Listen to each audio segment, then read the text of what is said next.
Ịgụarọ 2025, Ịgụarọ 1026th Igbo Lunar Calendar. On Saturday, February 15, 2025, we joined His Royal Majesty Nri Ancient Kingdom MFR, and the Regent of Nri Ancient Kingdom, Prince Ikenna Onyeso Idebutako, for Ịgụarọ ndị Igbo, the Igbo New Year celebration at Nri Ancient Kingdom after 13 Igbo lunar months. Europeans, Chinese, Arabs, and others celebrate their New Years to reestablish their culture, rediscover where they started from the beginning, and reposition for a greater tomorrow. Celebrating the Igbo New Year is 1 year to reestablish the fact that Igbo civilization, led by Nri people, pioneered the use of the principles of astrology and astronomy to calibrate the movements of the moon and stars, to develop Igbo daily, weekly, monthly, and yearly lunar calendar over thousands of years ago. The indigenous Igbo calendar shows 4 days of a native week: Eke, Orie, Afo, and Donkwo, 7 native weeks of 28 days making a month, and 13 months of 364 days making a year. Let us celebrate our heritage and traditions by participating in this momentous occasion. Together, we can keep our culture alive and thriving for generations to come. If you're a first-timer here, please do well to hit the notification button to enable us to keep you abreast of all our latest updates. Don't forget to drop a comment on the comment section below, like and share. Adamazi TV, connecting you to your African roots is our topmost priority.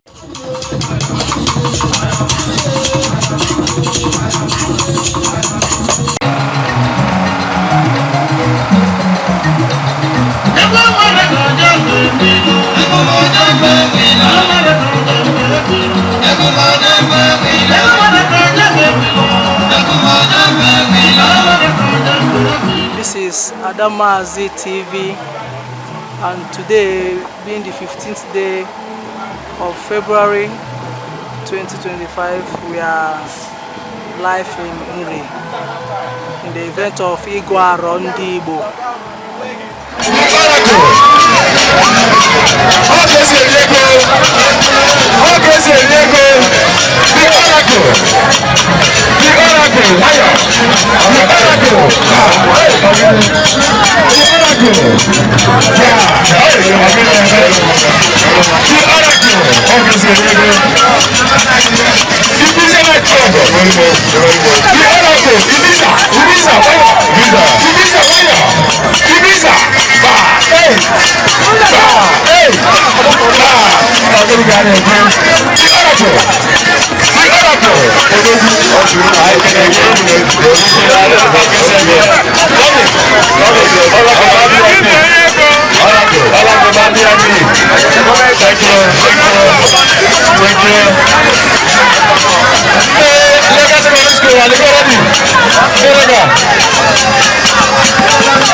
President Prince of the Kingdom, representing the school of Ezeke.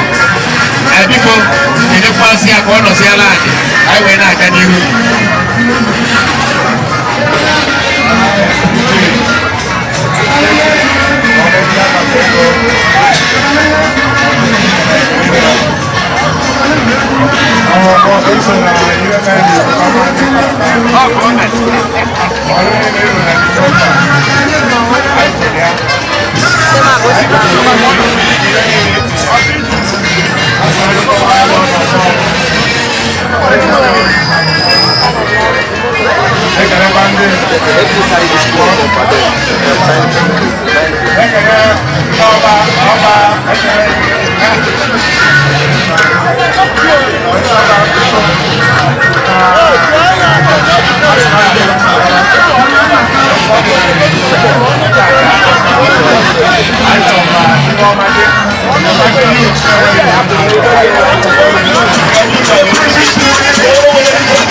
anywhere.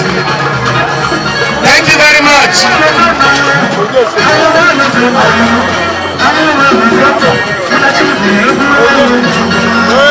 Yes, thank you very much. I salute you, Afonwa Chetena, as well as Nri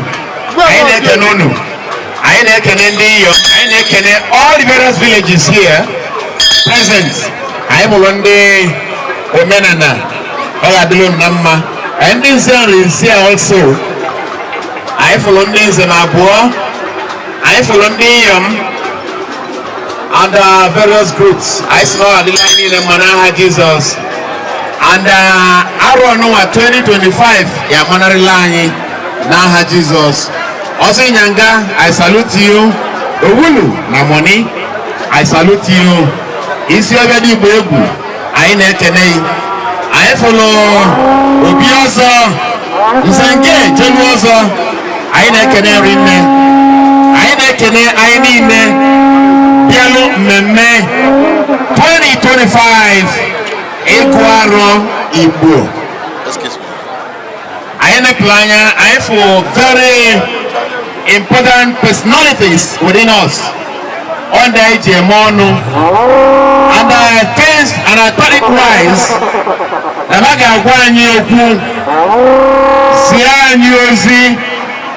Our take home read so that I never see and you wait for Jaka for 2025. First of all, we have our distinguished senator who is going to talk to us, as well as the President General of our kingdom in person of our High Chief, Dr.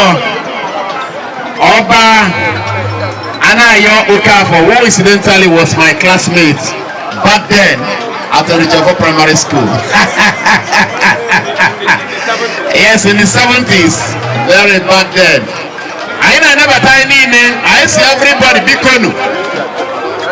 Kenanti, when the President General of this town, Enyani Etekumwon, is a man I respect so much, a man that has made security of this kingdom a top notch. Obodanine na wensobu in terms of security, but nimo obodanya bungwe. Iteteveri niyeje, it cross these 3 or 4 boundaries in Olumayo. No matter how diabolic, no matter how stupid, no matter how criminal you are, it crossed the ID lawyer. And it is a very good handwork of this brother and classmate. Ladies and gentlemen, you know in a wrestling bout, if a very popular wrestler or a boxer is coming out, the voice of the commentator changes. And so, introducing the President General, my voice has to change. Ladies and gentlemen, may I humbly welcome the President General of our kingdom, talking about my own classmate way back then. Ladies and gentlemen, Chief Dr. Anayo Okafor, whom the family name is known as Opato. Ladies, once again, let me welcome Eziaza Kego, the PG of the kingdom, the Equator. I generally. Thank you, sir. My classmate, my very good brother, DCK, my regent, idebute akụ na mmetụkwu na afọ ọzọ na distinguished senator mgbe niile na-amụkezi dịka nwa 50 years old. ọzọ owulube ego ọzọ ịnyanga jelu ọzọ obi ọzọ isi ọfịa ndị ọba ndị ọzọ ndị nze na ọzọ ndị inyom the village chairman, I don't know where they are. Yes. Ndo menani. Mando nyonyo na cheba. Atiki boboden. Nene. They all know. Because it's time for a little speech by me on the occasion of Ịgụarọ ndị Igbo. I'm not going to Ịgụarọ ndị Igbo because all the basic and I go around arrow. Man, I come on, any name, the chairman of this occasion,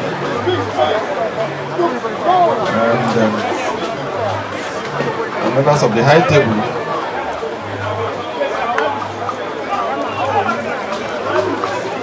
Okolo, the MPU women chairperson, our other invited guests, all other protocols observed.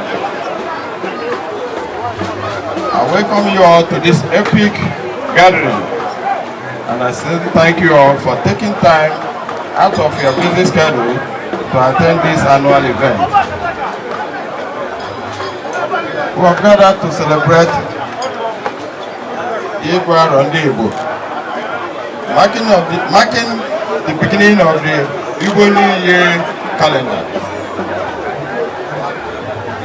The Igbo New Year calendar starts in February of every year, comprising 4 market days: Eke, Orie, Afọ, and Nkwo, and 7 weeks, making 1 month before one. Interestingly, 13 Igbo calendar months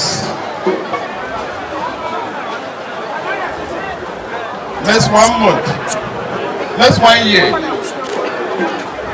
Unlike English calendar, which have 12 months with varying days, Igbo calendar has 13 equal months with 28 days each, totaling 364 days in a year.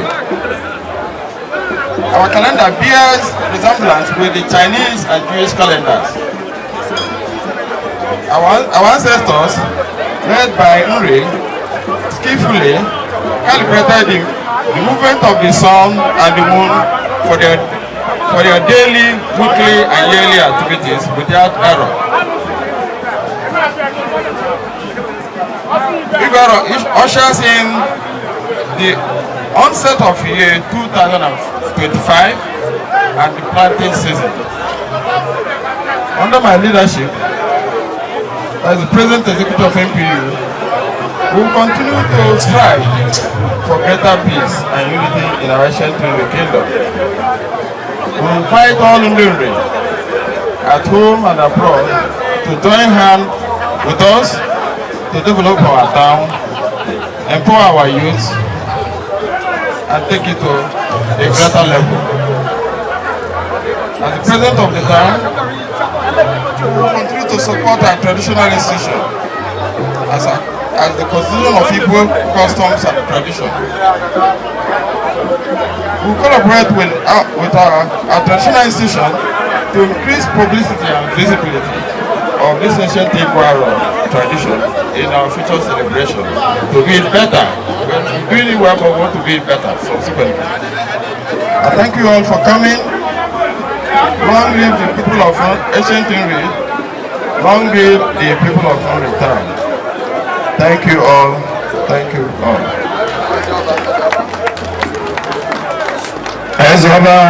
Thank you. Thank you very much. I would like to invite the Director General of Southeast Governors Forum, who incidentally was the House Committee on Downstream of Nigerian Senate.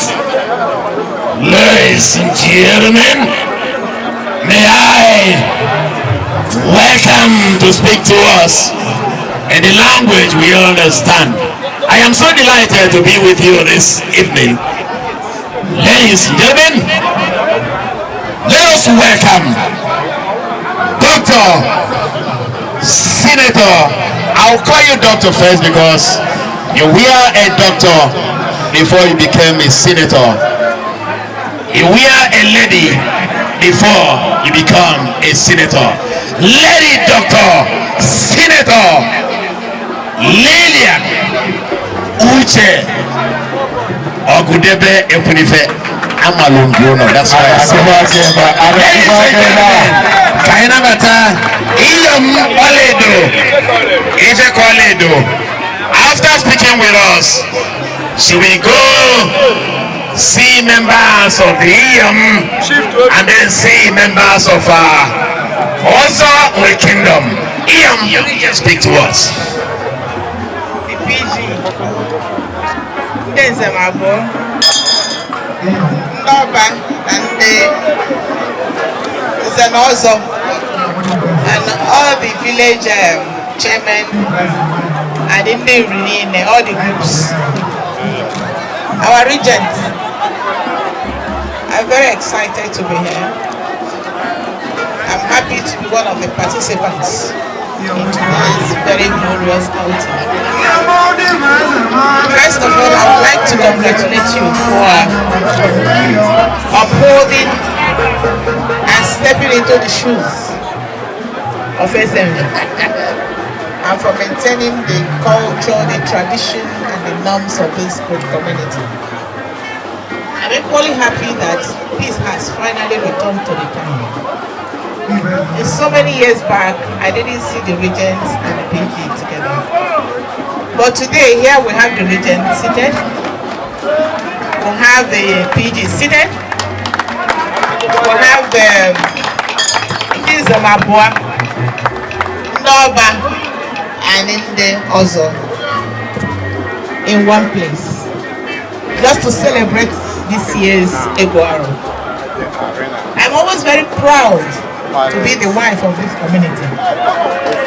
I'm equally always very happy that I come from this town.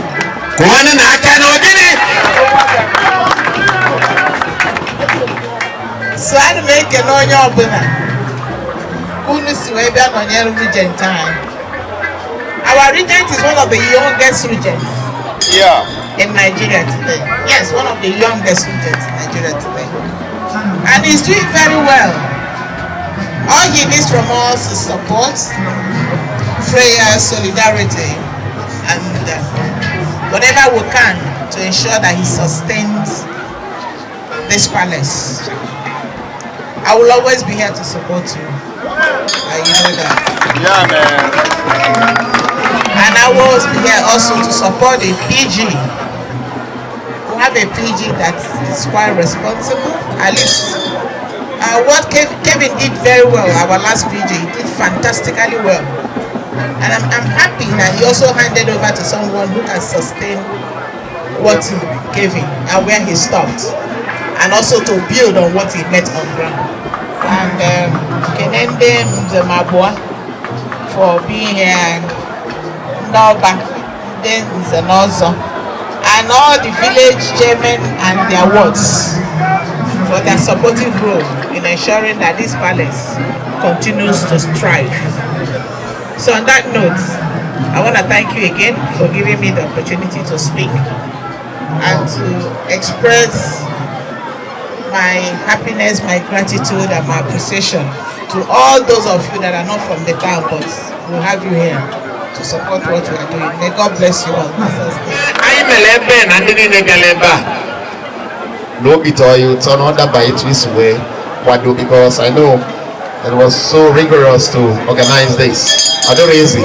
When I know my corner, I wouldn't even met or you turn and the piano to Kai. It can anyway. I won't undo Belebe Metimia will in Yamul. You don't work here, Navasia and Dia and only Richel Monday. Ladies and gentlemen, may I invite the regent of our kingdom to either say thank you or nah to be my Johnny. My regent.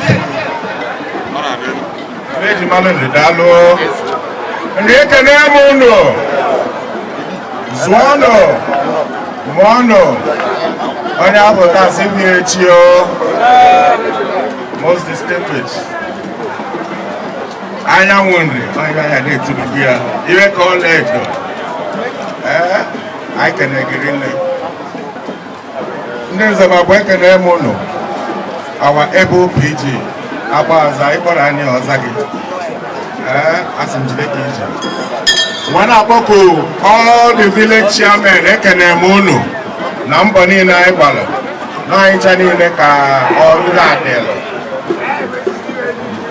Nekanapandi, Yomundi, Yomekanamon, Hendy, Yomanian, Nekanapandaba, Kanumi Colobia, Kanandi Uma Bobia, Kanandi Lolaro Cabiana, and Domina, Nekanamon, no Canyo, Dalono, Nimi Nekanapumono, Western, even a 6 Akugo, Kaka, Uma Bekanapumono. I'm going to die. On the media, I can see about and when they want to in the media, because I can in there as a no law. I check out there. Ịgụarọ abamo when I am here low key. What I've got low key is ready. Mana, even the no wabo, and Chukwu emeka ọfụzi ebe ndị ọzọ. Ama m na ndị ichie na obodo iwe aṅụrị ire emeta ata. Asị m na ọka niile batara nke anyị azọfụ ya ka mma. Ise. Asị m na anyị bọsa anyị na-ele nọ. Ise. Contract n'elu contract. Ise. Promotion n'elu promotion. Ise. Na anyị yọrọ n'arọ nwa na anyị enwetachi ọ gwara anyị ezigbo iwe. Anyị sị na anyị ghara emegbu mmadụ anyị emegburu anyị. Ise. Anyị sị na nwaanyị a na-atọ na mba. Bọsị wolugbo nwaanyị banye ụgbọala banye ụgbọelu mana ya wo ibe ya elu ele nkwa ya na-adị ise asị na ọ nọ n'ụlọ na ndị nọ n'ezi ise nọ n'ụlọ dịka ka anyị si wee nọ n'ụlọ na-agbado anya na economic tree ụlọ ya na-echetebe na anyị na-ekpele ka anyị na-enedolu ụlọ anya ka ụlọ ma na-abatakwa ụlọ na-abata agba ụlọ adịkwa alọ n'ọkọta olu ibe ọ tabụla onye nwanne ya ibe ji mara nri ọsọ na anyị ka ọ ha wee na-aṅụ mmiri ịrafụ bọtụlụ gị oge ịkwalịcha mmadụ ije nyocha nwa mmiri ga-anata ịṅụ anya mmiri na onwere ihe ya emenụ a sị nọọ n'ọbụ ka ọ ya adị n'ọka ọ dị mgbe anyị kwudoro ya meela ahụ ka ọ ya adị ma anyị rapụ ya mgbe sị nakwa kịtịkịtị ọba anyị wụ ụmụ anyị zụchaba anyị n'ebe nka ndị nne ụmụ ụnụ bulu nnekwu moto bata chụkwanụ ebe esi wee weta ya maka mụnwa bụ ebe ha kpụọ agbụ anyị dịrị ịkpụta akpụta ka eje kpụga n'ọmụ anyị akpụ like this kpụrụ jebe na gọọmenti eji amalụ m wee sị biko nụ na-ajụkwa na ese maka ajụrụ ajụ wee rie na-ebute ayara aya wee nwụọkwa na ya aya na-eme ihe ndị nọ ihe ọnwa bụ ka aya na-eli wesị na tata bụ oye ọ ya etela anyị ife ọma na anyị na-ayọ bụ ezigbo ihe a sị na anyị enwetacha na ya ka anyị baa nụ daalụ nụ The camera behind it too. I am the person of every and the person of the agent of this community, President Nelson. We will be charged. Yes. I am one of them. There is a reward second. I think I don't have time. I got to do some other.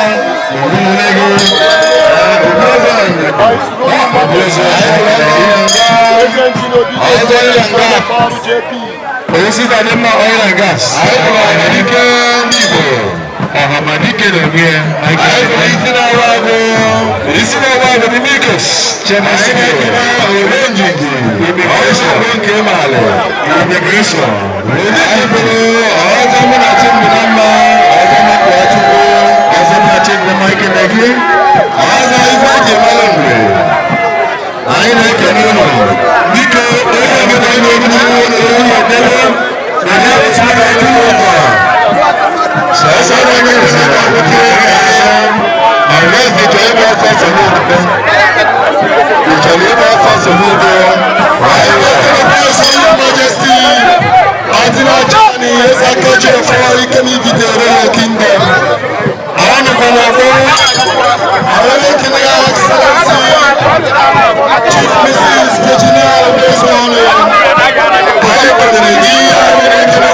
This is the profession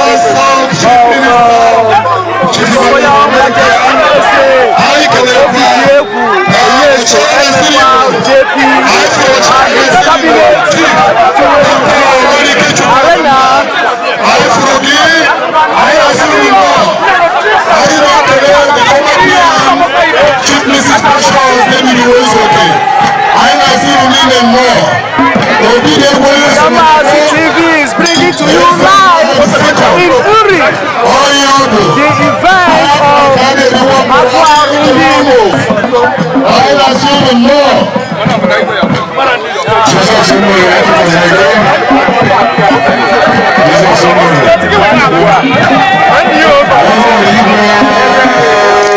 as you can see, the Igbo is welcoming everyone to be part of this great event.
Royal Kingdom.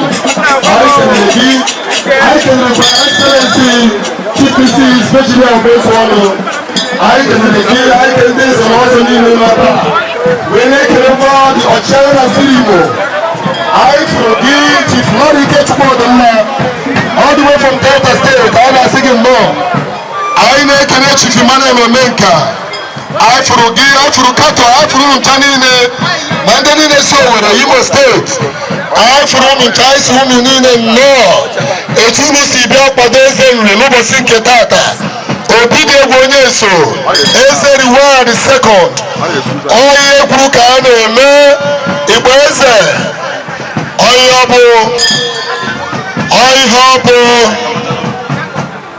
Uzenge. Obufi Zenge. Jolozo Aikenege. Ozama Kwachubu Aikenege. His Royal Majesty is a bit of one on the one and cable. In the president of Idebutaku, regent of the kingdom. Yes. All Yarutagoni and Abagano. Yes. Abola, where can Samir? Because ndị foto na-enye gap before onye foto emesebe onye foto na foto. Biko onwe ndị ji nọkịta touch na ebe a biko shift on n'akụkụ. Onye na-efefe fuso sị ihe achị isi. So like I was saying, ile panya eze na-alọgọla ala onye ọbụla jeze nọ n'ala. Yes. Eze na-alọgọla ala onye ọbụla jeze n'ochie. Anyị na-ekele eze. Ọkangeze. This minister the way from Ọkangeze. Anyị na-asị gị from Ikwere Port Harcourt anyị na-asị gị nnọọ. Onye ọ bụ. Ihe mezi nne. Ihe mezi nne. Ihe nwa nwụrụ arụ n'egwu nwanyị. Anyị kene gị. Jengenza. Ọkangeze. Anyị kenere gị.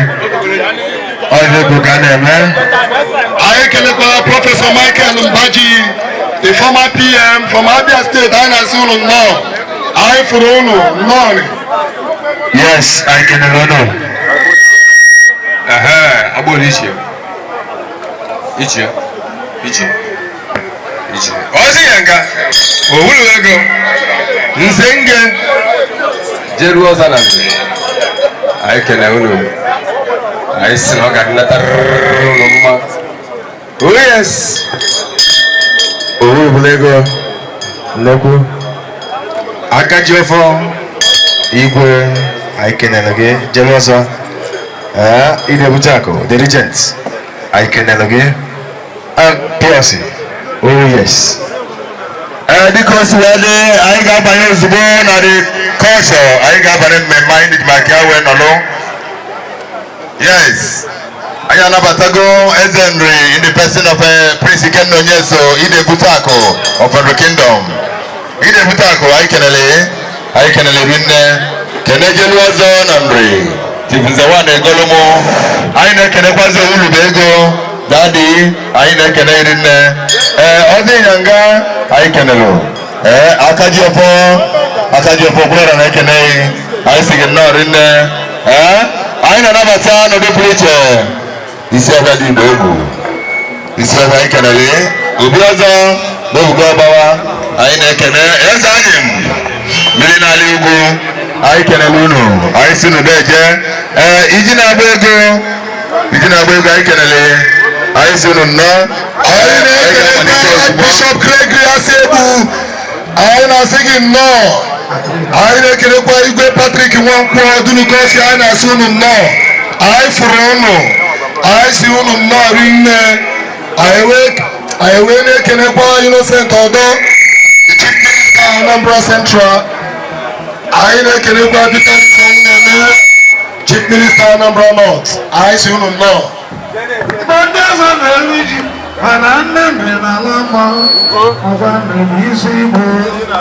Anyị ga-amalite ozugbo on the line with our program here.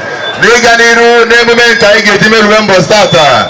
Anyị ga-amalitezi dịka anyị nabatago Eze Nri. Anyị ga-amalite dịka o si wee dị na program anyị ịtụ nzu. Yes. Ọ ịtụ nzu ya bụ the next in line with our program now. Anyị ga-enwere microphone ka anyị nwere n'aka. Ịma na nzu dị ọcha wee chapụ ka Chineke dị n'igwe. Nzu item ndị Igbo ji ebido ekpere wee kpee ekpere wee kperuo ekpere. And onye ọ dịrị ịtụnya bụ nzu bụ onye anyị nọbie. Which is His Royal Majesty Eze Obidegwu onye sere gbara na nke abụọ in the person of Prince Ikenna. Ọ bụ n'anya ị ga-abụ na ọ ji apụtabago na tebụl. Yes. Ọfọ okwu ka a na-eme. Led by the every chairman.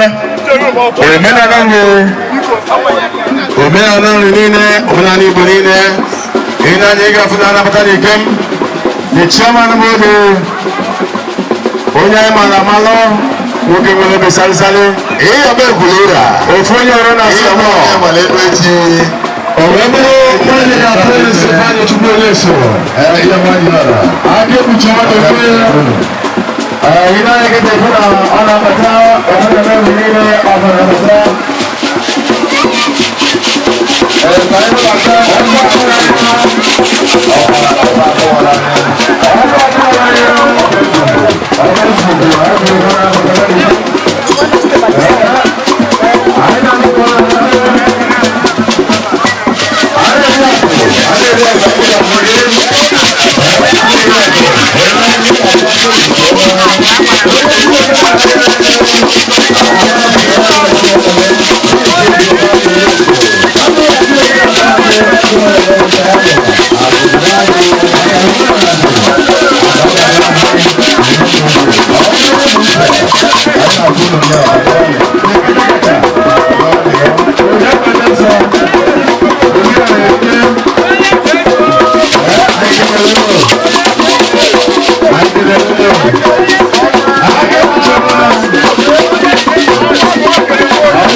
Ndị Igbo ekene m unu.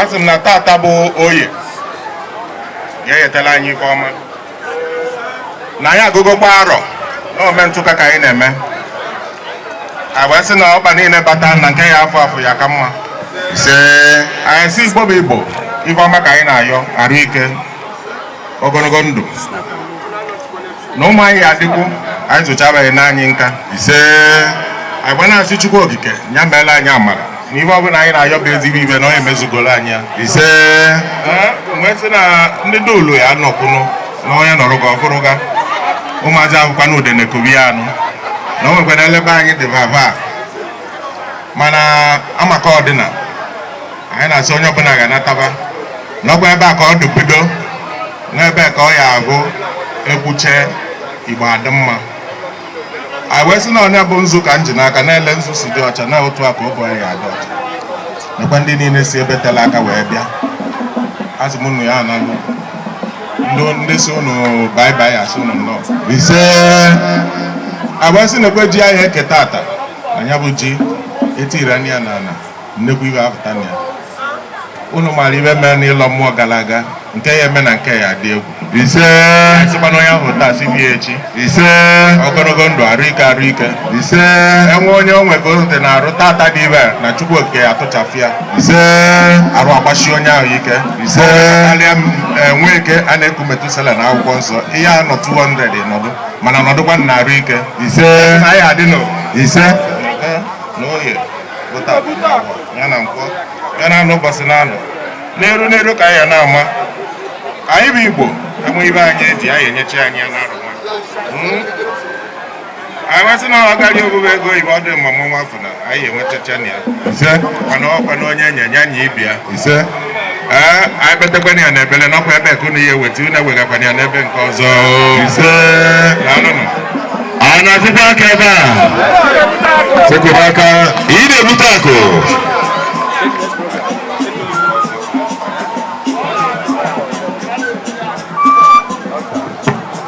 were na nzu nye ndị nze kabatụwa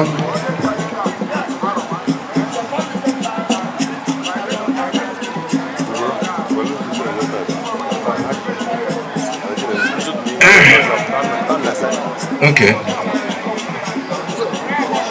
ihe n'anya na tebụl gị ndị omenala nzu dị na tebụl unu tụbanụ ya azụwa akụ nzu dị na nke anyị na-atụ ya ndị nze niile nzu dị ndị ịtụ nzu ka anọ na ya ịtụ nzu ka anọ na ya kịta dịka o si dị n'omenala ndị Igbo nzu bụ onyinye Chineke nyere ndị Igbo ọ dị ọcha wee si n'ala wee pụta ọmamihe ka anyị nọ ịtụ nzu ọ bụ na nzu dịrị tebụl gị ịtụọ nzu ife ọma ka anyị na-ekwu okwu ya mee ekpere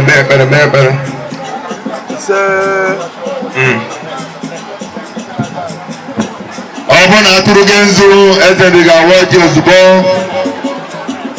ya bụ breaking of kola nut ma agbalie ya n'asụsụ bekee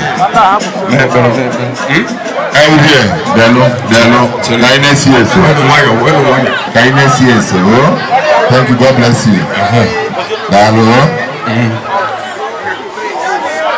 yes ọ bụrụ na atụrụ gị nzu wee gochacha ọgbọ niile a na-agọ nwere onye bịara ebe a taa ga anya dịka ọ dị onye ọbụla bịara ebe a taa ị na-ana ọnọdụ ị ga-agbanwe maka Chineke ka a na-agụ okwu a ife anyị na-eme bụ ife mmụọ onye anyị na-atụrụ aja bụ oke mmụọ eze ngwa situo nzu ịtụ nzu ka anyị nọ na ya omenala Igbo ka anyị na-eme situwa nzu ka a na-atụ na-atụ ezigbo ọgbọ onye si wee dịla anyị na mma onye na-achọrọ ka ọ dị mma makwa na ị ga-agba ọsọ solidi ya ụmụnne ya zụ ụlọ ise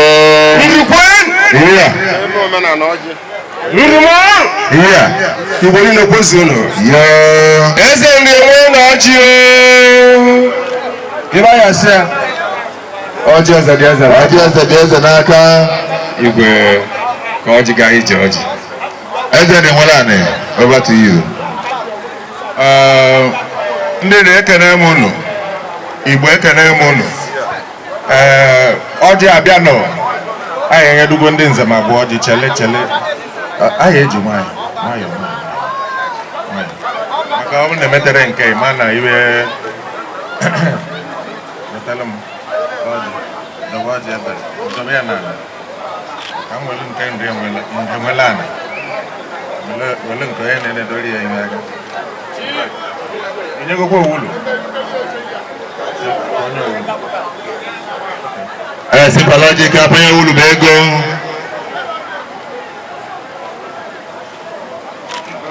n'anya esekwela ọjị nze wano nze nge Because they are the phone, the camera here. You are not invited here.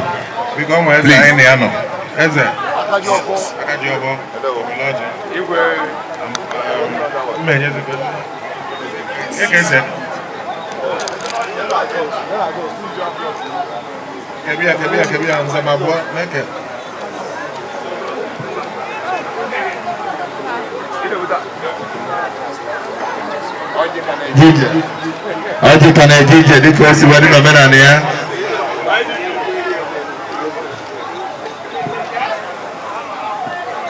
Welcoming the DPO and Usher Point 1 here with us. Is boy mena ne go oya no elende mena ne. My DPO, you are welcome, sir.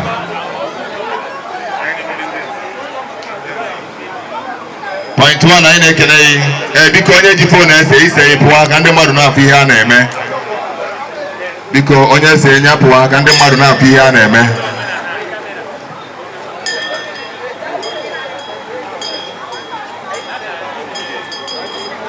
Meanwhile, ọjị ka na-eje ije. Ọ omenala Igbo ka anyị na-eme, ọjị ka na-aga ije.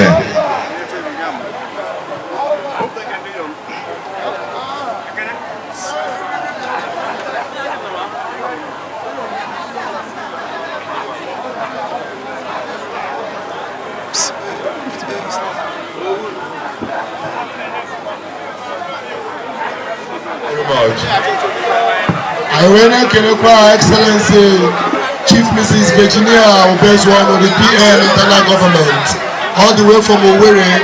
I am saying more. Mrs. Obezwan, I say no in there. I'm not going to go in there. I might be also on my part of Buawa. And I be I didn't call you a little bit of Brazil. I will tell Chief Ralph who was really there.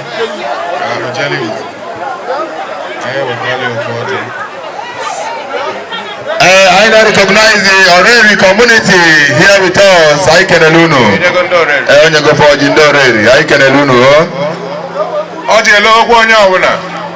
I want a lot of one door Josie Kone Ejide.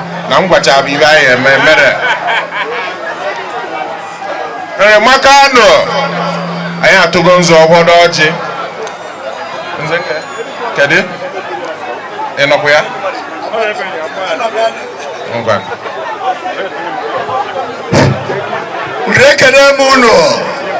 Ekene muno. Ndi se sibia ekene muno. Unu jokwa ma we bia. Isi rukwa ma kunu ji we bia.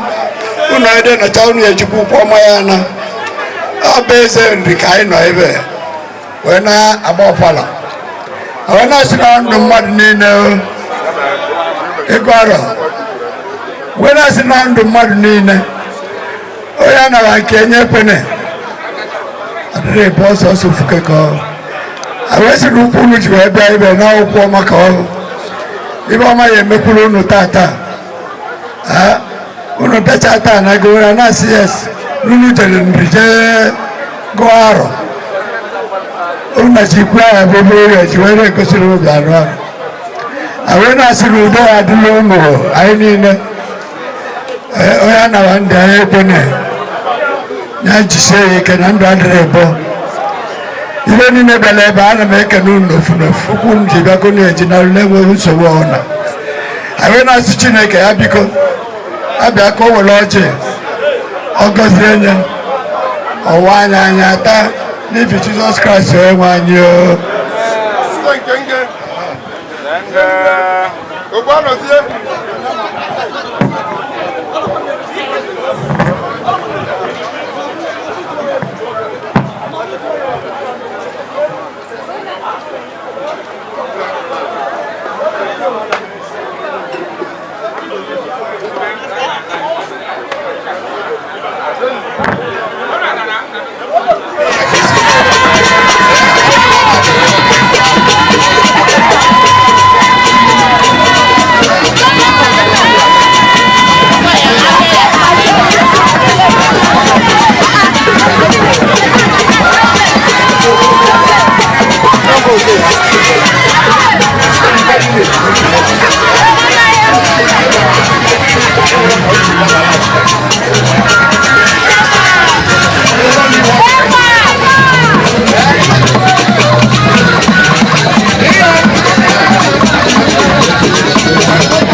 Thank you.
A very important visitor, as well as our wife and the daughter of Igbo. My able President General, Biko Kene Inoselana, we can make your address. Inokasianya address, Kosi.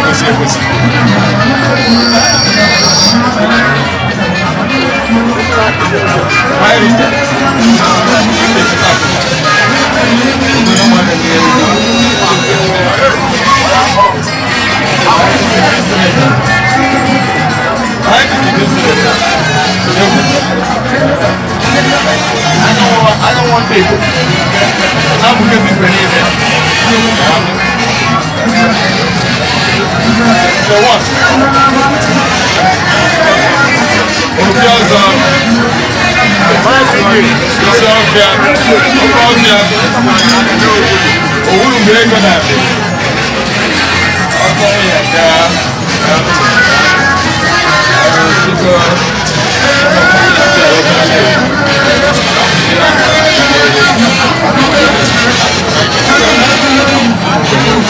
As I read it down, where is he? You are my sign.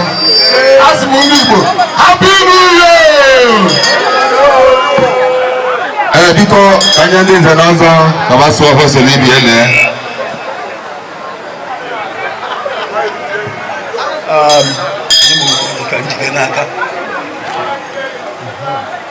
Ọfọ soli bi ele. Ọbago ndị nze na ọzọ etigo si ọfọ soli bi ele dịka o si wee dị. Tebụl ndị ọzọ niile ọgbọ ga-esi bịa wele. Ọgbọ na ya ọgbọ ga-esi bịa ele. A na-atazi ọjị ibe ndị ọzọ na-apụta. Biko ndị Rega Secondary School biko ọ bụrụ na adịgoro gị. Anyị na-arịọ unu kemgbe n'ọkpa na ndị Rega Secondary School. Ndị Rega Secondary School. Ọrụ unu na-adịgoro gị pụta nkịta maka na ndị ihe mmadụ ga-agbapụ egwu taa. So first of all, I'm not on the Rega Secondary School. Potano.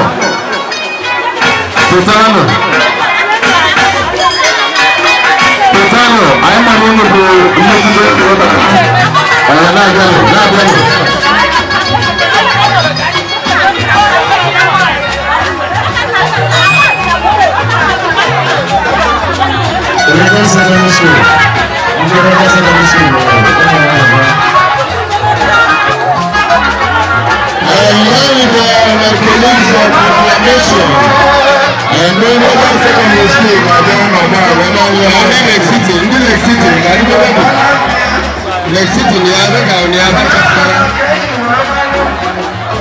City cultural dance, Rega Secondary School cultural dance in the brand of Potawa.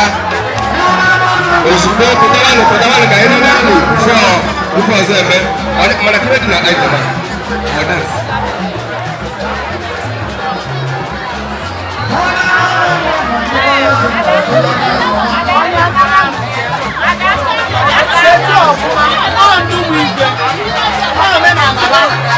ndị a n'ebe awụ ndị ụmụachi niile oke ndị mụtara igwe ọha nwa bịara ịkwanyere igwe ugwu na ụbọchị tata.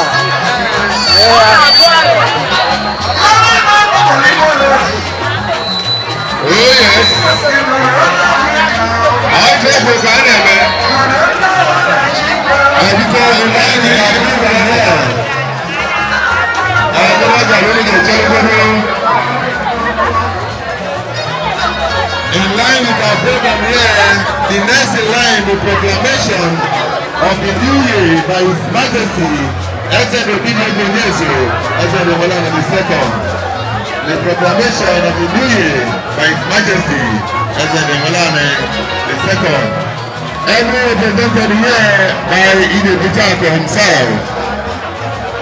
Permit me to plead to His Majesty for this wonderful item on the program.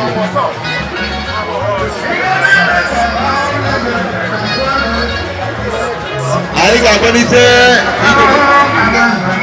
Ịgụarọ onwe ya ga-abụ Ịgụarọ ndị Igbo. Ịgụarọ ndị Igbo proper ka anyị na-achọ ka anyị banye na ya kịta. Kịta ka eze Nri ya nọrọ n'uju wee gụọ ọrụ ndị Igbo niile arọ. Anyị wee na-asị mkpọtụ niile delu maka na okwu niile si eze Nri n'ọnụ ya pụta kịta ọ ya adịkwa ka ekpere.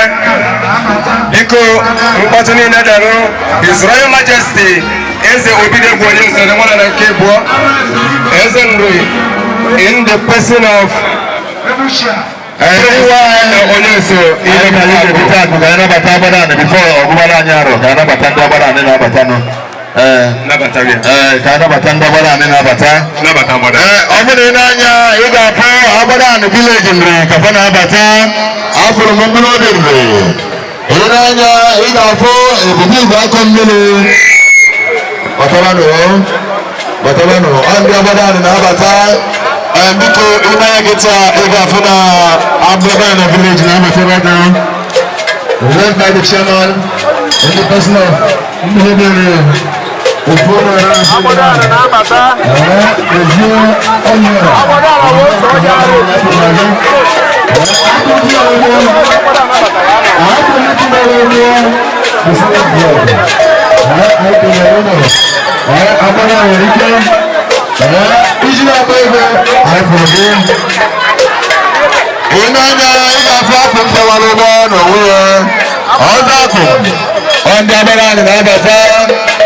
Ọdún tẹ́lẹ̀ wáyọ̀ ọdún agbára ní village ní abata abẹ́ẹ̀fọ̀ fagigbe ní ìpàchì ekwenta ẹ̀mílẹ́fẹ́ ànílẹ́fìlù àìkúrò ní ọ̀bàtà ní Africa Assembly chairman of Abadana Youth òbúbú blọkọ mmiri akiraki àìfọ̀rọ̀gẹ́ akiraki ebi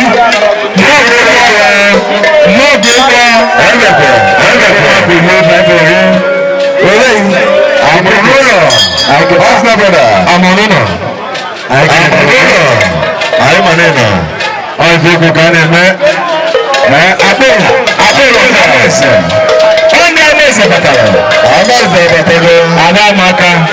anyị na-atụ unu nnọọ ebe iche a ọchịrị mmadụ achọ ọzọ ndị ogene anyị tụrụ gị anyị na-ekpere ya afọ n'aka dị alụ nke bụ nnekwu ebune nke bụ nnekwu ebune butie onye unu kpụrụ ebune ọ dị ka ebune ya kpụ eke kpụ esi bụ efifi esi akpa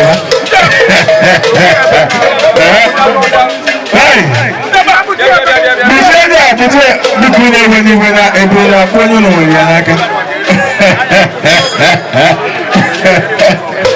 akụkụ ọgbọ akịrịakị mmanwụ akịrịakị mkpesịrị oke osi anyị kpụrụ gị n'ezielu ala ndị pọnki ịkpachi egwe nka ala ndị pọnki anyị kelele gị mkpụrụ anyị kelegasị gị unu erike yes ọ ka esi eme ya n'obi anyị kelele gị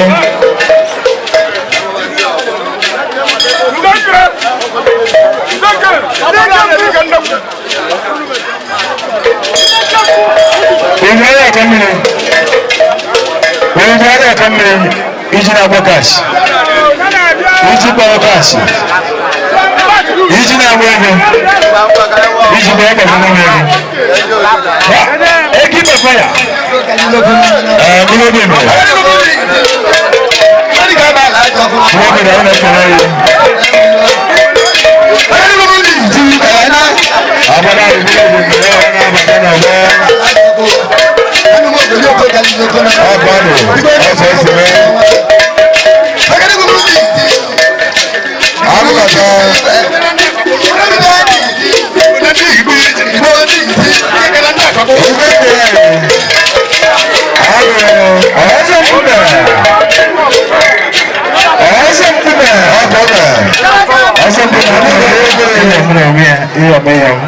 I can alone. Was it chairman to the message? It's a good thing. And I'm okay. I don't know. The commander, Anambra State Hunter, is here. Forest Security Service. My commander, Daddy, you are highly welcome, sir. The commander, Forest Security Anambra State. Anya Batamerikia, Daddy, you want to make an answer. Daddy, DP 8.1. The Federal Forest Security Adamazi State Command. I know the commander himself. I can hear you. Yes. The Federal Forest Security Adamazi State Command. The commander I am saying now. Ahmed, I can hear you. Yes, I can understand. My commander. My commander. You are in there. Aha, you believe that? Yes, see as approaching. Yes.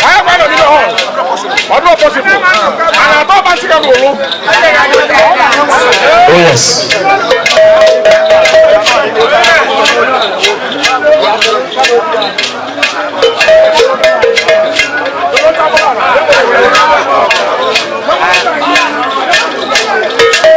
Yes, I'm going to man. I can move it over, move.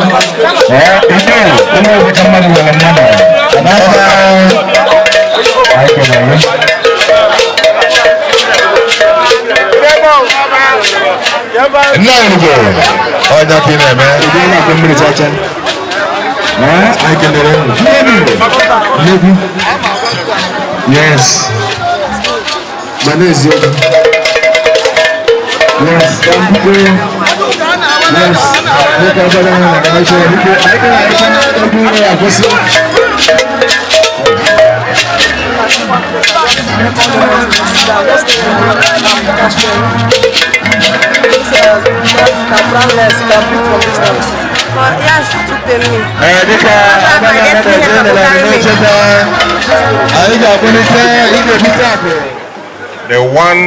1026th Ịgụarọ 2025 AD.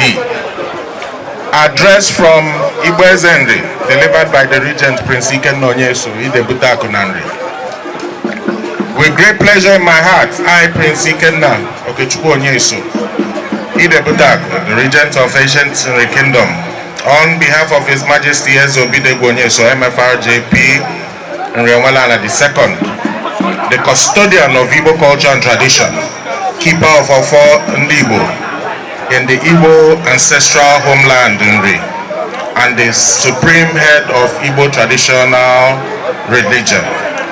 Eze Council, Ndi Izueze, and the Nri community welcome you all to your roots as we celebrate the 1026th Ịgụarọ 2025 AD and the 37th anniversary of Eze Nri the second on the Nri throne.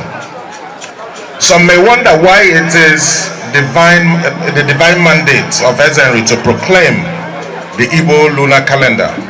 Out of the children of Eri, only Nri, the first son, had a dynasty. Eze Nri introduced the 4 market days, Ekeoya for Nkwo, of which had their originating shrines in Nri. Wherever you find them in Igbo land, they are installed by Nri priests who are agents of Ezenri. Through divine inspiration, it was revealed to Ezenri the system of counting the year, Aro, which also has originating shrines in Nri Ancient Kingdom. You will therefore find through all the time that there is only one genuine Ịgụarọ all over Igbo land, and this takes place in Nri. It falls in the middle of February, the second month in the Roman calendar. Ịgụarọ is never a January event because Igbos are neither Romans nor British.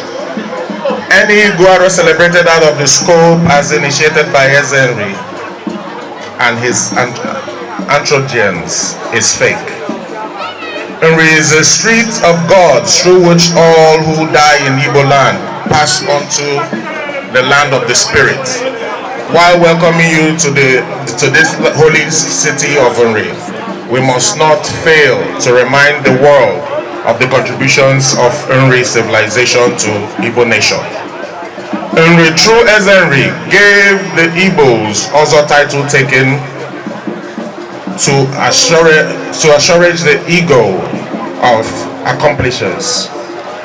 Nri introduced yam to Igbo agricultural cycle. Nri regulated and regulates the Igbo traditional system of worshiping God, cleansing the earth of abominations and taboos and settling disputes between warring Igbo communities. Nri introduced commerce in Igbo nation, using cowries as a medium for exchange. Nri, through his mystic knowledge, introduced use of herbs to cure illnesses. Ezenri stopped slave trade, killing of twins, and abolition of Osuka's system. Ezenri introduced native system of government in Igbo social cultural life, using other title holders and age grades to enforce regulations. If Nri had not kept faith with culture and traditions of Igbo nation, we don't know what we could have been. We don't know what could have been our situation in the community of nations. In era of cultural reawakening, Ndibo, let us give some pride of place and honor to Ịgụarọ Ndibo, which is the oldest culture in Nigeria. After Ịgụarọ, approximately within 4 days, one native week, but certainly not more than 3 native weeks, Izuato, you have the first rainfall, which signals planting season. In 1732, it took the bravery of 4 slaves who were Nri, Mburichi, Ndiburichi, in Ambrose Madison's plantation in Montipala, Virginia, to set free 1685 African slaves. This freedom was recorded as the first slave emancipation in South America. American Congress recognized it as a heroic and gallant way by Igbo Mburichi to free the slaves from the shackles of slavery. The state of Virginia honored their acts and by allocating a village museum to Ndibo. The wall and obu built with mud and akanya as roofing, the way our ancestors built. As the overseer of Igbo ancestral homeland and custodian of Ndibo, Ezenri II was there in 2010 to officially dedicate the museum to Chukwu Okike. On December 2018, Ndibo from all walks of life gathered at the palace of Ezenri to reaffirm abolition of the obnoxious Osuka system with ancient of Ndibo domiciled in Ezenri Palace. Today, government systematically suspended the teaching of history in our schools, thus depriving the present generation the rights of knowing the history of their past. I call on the government to reverse this negative trend as it poses danger to our existence. Those who ignore the past tend to step on the future, would receive a total fall, thus messing up both the present and the future. I congratulate the Governor of Anambra State, Professor Charles Chukwuma Soludo, the Solution Governor, for awarding the contract of reconstruction of Ezinano Nri Enugu Road and the current launch of war on all forms of criminality in Anambra State. I urge the Anambra to join hands with him to make a better and safer state. I thank the President General of Nri Progress Union, Chief Sir Dr. Anayo Romanus Okafo, Obezia Fakego, for harmonious relationship with the palace and for achieving much within a short time of his administration, especially in the area of community development, enhancing the security and cleansing Itu on the land of Nri by Christians and traditionalists on the 6th and 7th of January 2025. To 220 communities of Njikoto Umunri worldwide, I thank you for keeping the faith with your roots. To all Igbo nations, peace is supreme. Let us avoid acts of provocations. I thank individuals and organizations who made life better for our people during last Christmas, especially in providing free medical care for them. Senator Lillian Uche Ekunife, OON, Anyanwunri, I thank you for the construction and solar lightning of Ekemaketinri and the 20-bed health center at Ebedenri and other projects you have attracted to Nri. Ndenri, let us bury our differences and imbibe the sacredness of Nri as we celebrate the 1026th Ịgụarọ with this of Igbo that I'm holding in the name of our forefathers.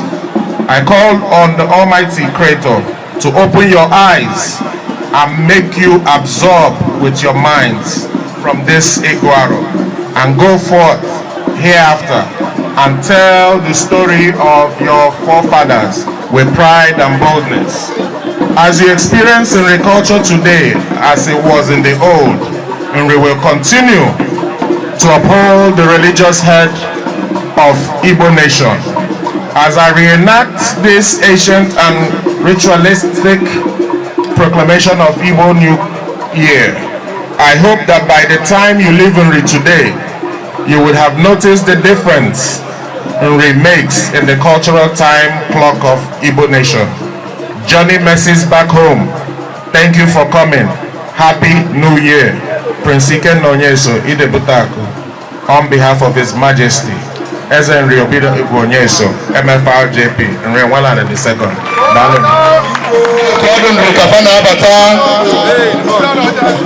Your Excellency, Uran Ocha, I can Enanya, Igafri, Yamu, Amaluese. Yamu Chain Biaze. Yamu Nigeria Breweries. Hope I'm not covering the road. In Argentina, Yamanike. Yamu Nora. I know from now. Candidate Batano Nabata, in the cultural dance, get ready. When I was Peboloco.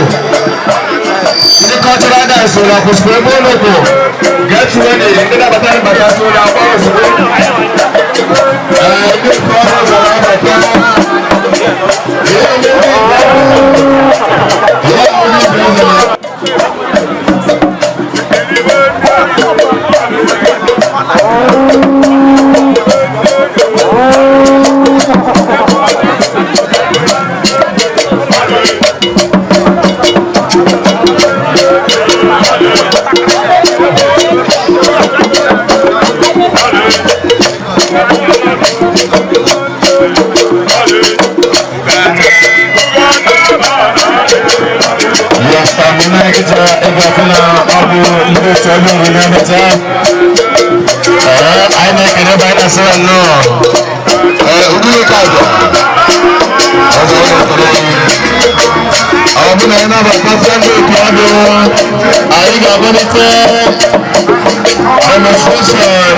Secondary school entertainer us before we go to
Yes, I can present you as well. Yes. You know, we talk about the kind of feature to them on the Yes. I know the microphone, please.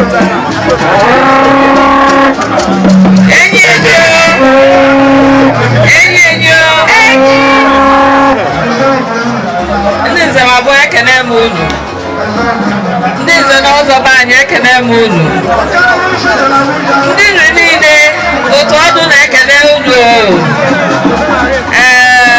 ndị nọ n'iru unu arụrụ ndị si obodo oyibo wee nata mana ama m otu ha dị n'anya mana ndị unu machakwa nwanne unu nwaanyị unu na-anụ anyị nwa nọ n'iru otu ọdụ nri anyị wee si n'iwu na anyị abịalili so n'ife a na-eme ndị ọcha na-akpụ ya New Year anyị nwa na-akpụ ya Ịgụarọ anyị ma na otu anyị si wee bịa na ọkwa anyị eji wee na ya akarị na arụ a ịgọgụfu anyị ahụ ihe ọya pụta anyị wee si biko otu ọbụla anyị si wee fụ anyị ọnwa ife dịka ebe anyị eji wee mee ife n'ime ife a ma ebe a na-atụ n'ọnụ dịkwa n'iru ọnwa ebe ọzọ enyi enyi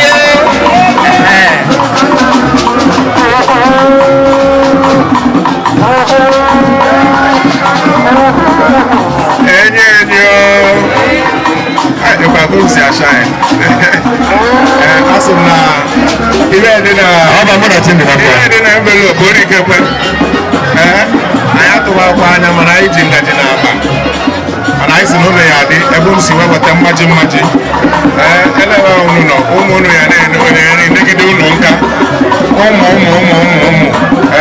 anyị wee sị na ọ ya dịcha mma n'ogologo ndụ ka nna ayọ n'isi ụlọ arịghị ka nna ayọ n'aba Chukwu na ọdịnala chetakwa na anyị bụ abụbụ your grand patron by the grace of God your patron. Thank you.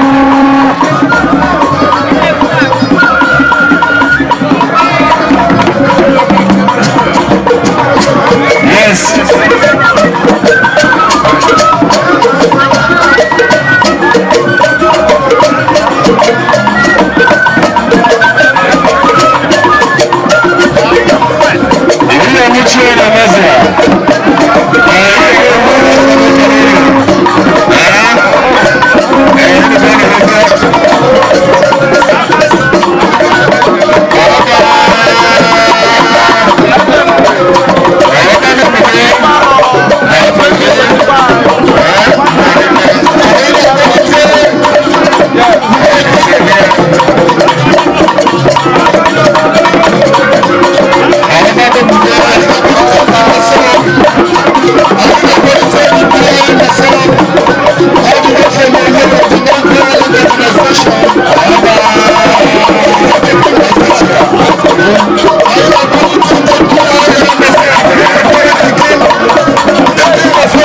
Aye nana.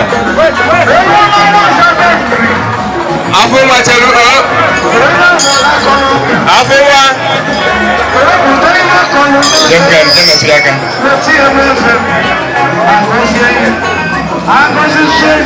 Umatu deru.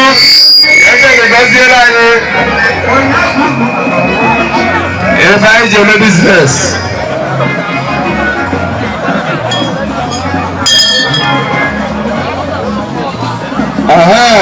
Egu deru. Thank you. Thank you. Nri ekene m ụlọ. Ndị Igbo ekene m ụlọ. Wetara m ofu ji Igbo. Weta ji dobe m n'iru. Ele ka ọ na wechi ya.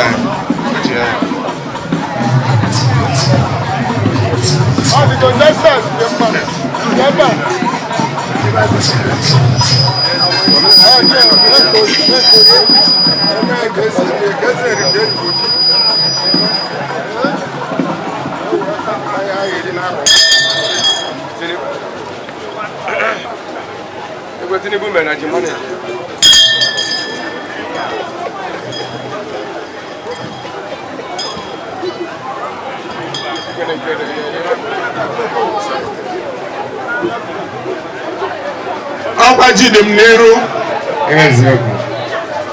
Ọkwa ngwaọrụ ka ebu maka ya, anyị agụghị arụ. Anyị nọ na New Year ndị oyibo. Anyị nwa anọgo n'ịgụ arụ. Agụ arụ achọ ibe ọnụ ya ele. Ọkwa na ya. A sị n'ụbọchị kpata narịcha ori karịa. N'ọjị dị anyị n'iru, anyị wee sị na tata dị ibe a, anyị kọnye na anị na ọ ya emete nnekwu ibe.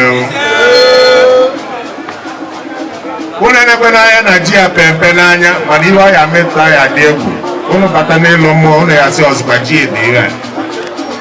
Unu were ji anaga, unu were unu edobe n'elu nke unu ka ya akọkwa n'ala. Ihe niile wee mete.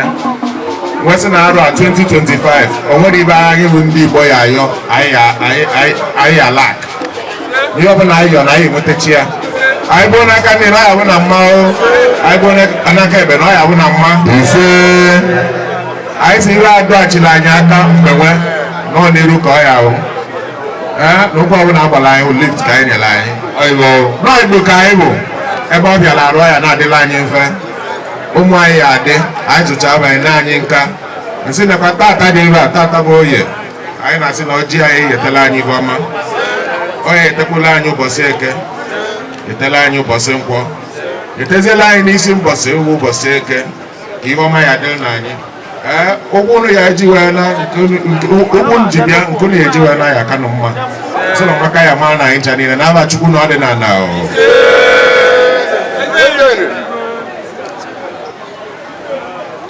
Tuone ide bitako.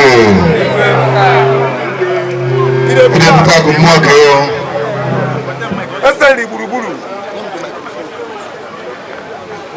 Right about now. Excellency Chief Mrs. Virginia Ubezono, Ayana Nabataka Jofo, Ikemi Vite Royal Kingdom, I follow Chief Dr. Larry Kejukodimba, all the way from Delta, Ayana Nabata, the former Justice Minister Monte Titi all the way from River State, Ikwere Port Harcourt, Iyanaba Unde Bimafop, all the way from the led by the Chief Dr. Rafu was weekend. That is the delegation, the special delegation from the way. I have seen it more. I am already going to about the job for Kanye. Igbo, manage my career, Baba. Yeah. That's Ejibafa. Igbo. Ole ndị Igbo na-ekele gị ọchịagha na siri Igbo ọ ga-adịrị gị na mma anyị kwụrụ n'azụ nwere ife ga-eme gị. We are the offshoot of Nri Kingdom. It extended to Kogi, Benue, Delta, Igbo Nation in Bayelsa, Igbo Nation in Cross River, Igbo Nation in Akwa Ibom State, Igbo Nation in Rivers State, and Igbo Nation in other places, that is in diaspora. We are proud of Nri Kingdom. We all. D.I.M. Maso. Nri Kwani. Nri Kwani. Nri Kwezoni. Igbo Kwani o.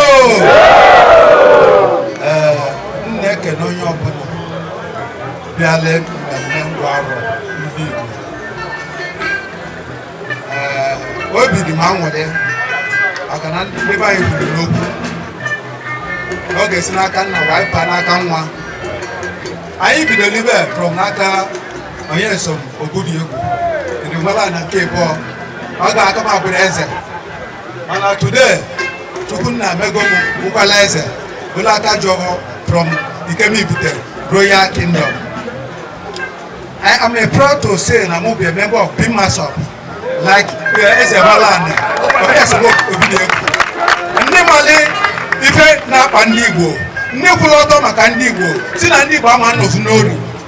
May he so rest in peace. We don't know. Even the one they try Nola, Mojuku, Ayukuna, Mulabega is written and local.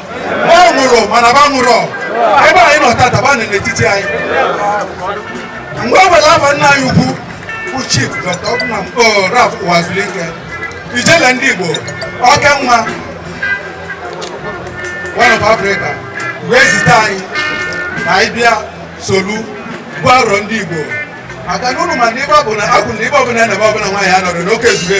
If I open a land, it will be I have one or ya. When I get the wrong, ask my YouTube of a nation.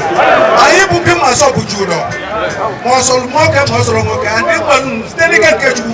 I'll be better than I can retard. I know that. Never mind, even if I can any man with me.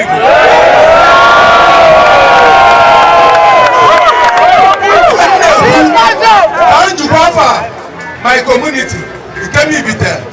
Kingdom. Wana abịakwa wee na-epe homage ebe anyị si na onye bụ isi bilis ma ọ dụrụ enwere ube nri ji ọkụ Igbo unu ga-ejigide ọkwa ya ka anyị kwuru anyị ga na-abịa Ịgụarọ ebe a last year anyị bịara ebe a ha SNS gbara unu na oge ọbụla ga-agụ arọ n'ala Igbo na ga-declare public holidays and we still stand on it very soon. Okay, my work, my wife. I'm going to be so. I'm present here. If now you could put up for what's in line. If Rafu was leaking, Bill Munzu, think how well I told Annie Biafra. I want to defend him, man. Well, I do it here. See how I got on do, Annie Biafra. Usobu. Mansobu, Majibedi na Nani Biafra. Na that I put no Nri. Na even na Anigo ga joyi. Even na Chiba ya can have a to Peba. I can't wana. Na can je present here to his majesty. Please,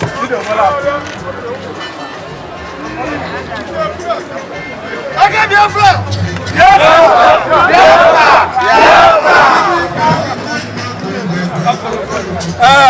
This very one, in my kingdom, he came in with a kingdom. Nri Ancient, Nri Lunar Calendar. I when they pay college, no good. D.I.M. This award, Sinaka D.I.M. Waputa. Welfare. I can do welfare. D.I.M. When I presented to His Majesty.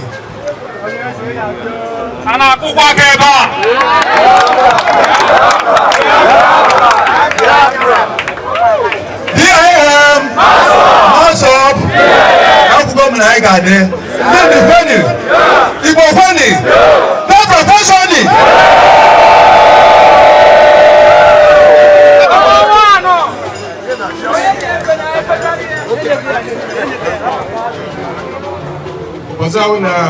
Ịgụarọ ụbọchị ọbụla anyị lọ mmụọ nne anya ma bụrụ unu mana onwe ka ya dị ọkwa na ya mụ na anụ ụlọ adị m mma ọ na-ebido li n'ofu izu tupu anyị emebe ibe maka ibe abụ anyị ncha nwe asị onye mgbakọta ya alụ nke ọ gbara agba n'anya ama m na olu si ebe tela aka dịka nwanne anyị nwoke si wee kwuo maka ndị si maka Kogi ma Rivers ma Bayelsa Delta bụrụ na ọ dị nso Cross River Edo kezi ihe ya emezi na ndị ozi ndị nọ nso ahịa abịara ọ ga-abịa kpọrọ ha n'azụ ihe abụ anyị ncha ka ọ dị anyị chọọ ka Igbo dị mma a na-esi n'isi nso were akwa ilu na-egbu ọ bụrụ na ada Igbo ọfụma elu ọgụ anyị bi ya si asị ejezi na ejetezi n'aka si ebere n'elu si eje na Jerusalem si ejezi na ebe ndị ọzọ nọ na ana ebe a ka ọ ya bụ ịbịa zọrọ ịzọrọ ndụ asị na ọkpụrụ ya ji wee ọkpụrụ ya na ji na ọya ọmaka ga ọ malụ mmadụ nne ọya bụ mmiri asị na ndụ mmiri ndụ azụ mmiri ata na azụ ọnwụrụ ọkwadị ya ihe ọbụla unu metụrụ aka arụ nwa mmaji anyị afụkwụ na obere oge na ịlọ mmụọ ọkwadị ya anyị ara achọ mmadụ achọ anyị abawanye sị na ọ ga-agazi nna anyị ncha niile na-aba Chukwu na ọdịnala siziri olu nna anyị na anyị kenere ya rinne anyị na-ekpere ya ekpere ndụ ọ ka aka ọ dị njọ gwara ya adịchanụ mma anyị ka mbe nọ n'ime iwerere adụkata ọsị na ọ si gbuo ya anyị erugo ebe anyị na-eje daalụnụ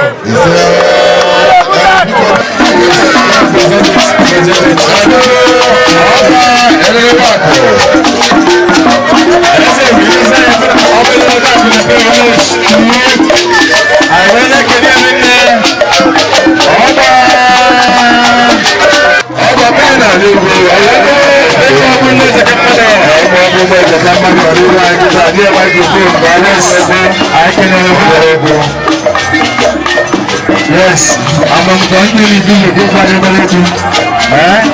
every challenge here microphone.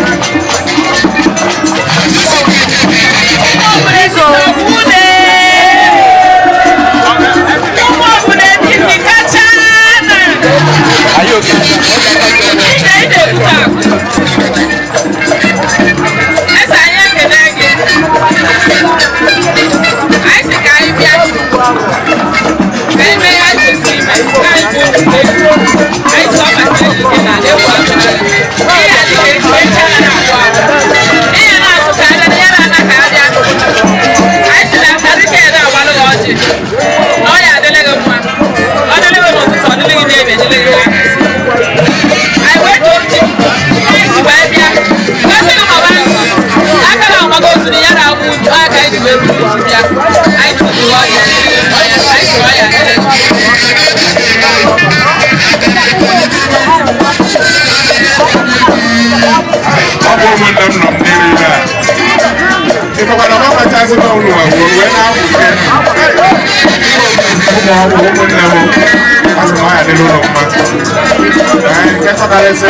As the brother I got Ndeti women cultural. I got number tella. But meanwhile, after that, because I get to work on like a homage. After that, let's say the Greek KG to buy and about one homage or so. As you got one over. Igbo.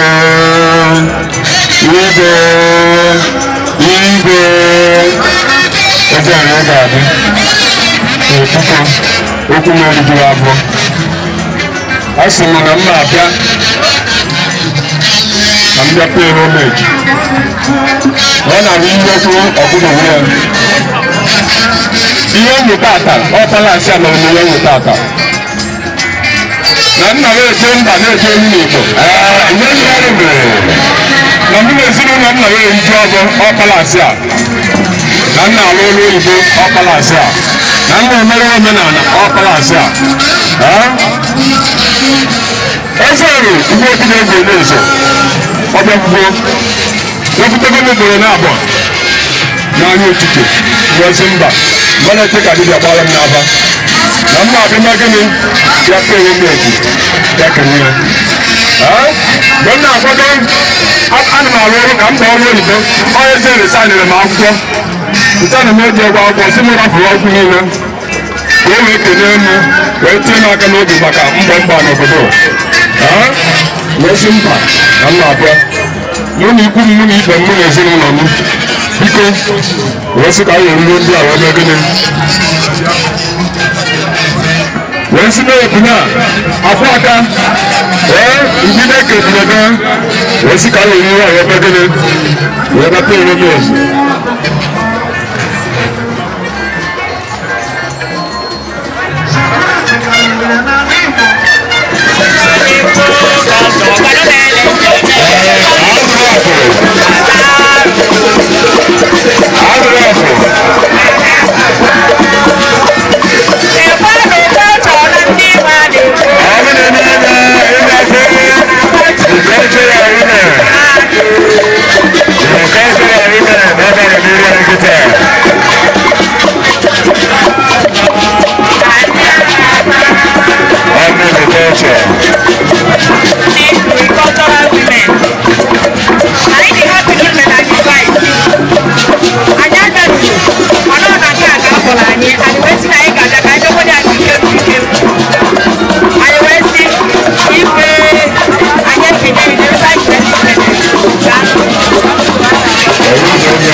Security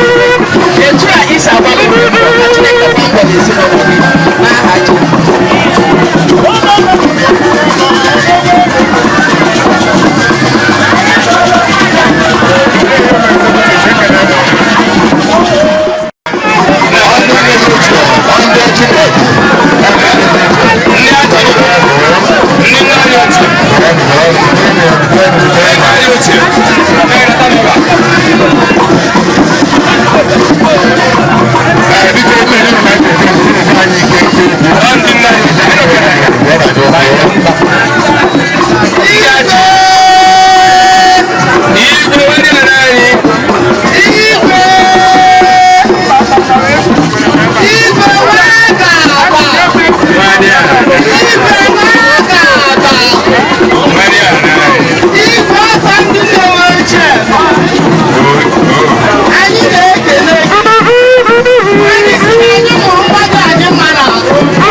Thank you.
Yes, my boy, you can be your mother. I can be your mother. As I was there, your babu, your baby, and no one make a little it's nice and I don't answer. Very nice. But you want to do it because you go like it. I want to go away. You know it.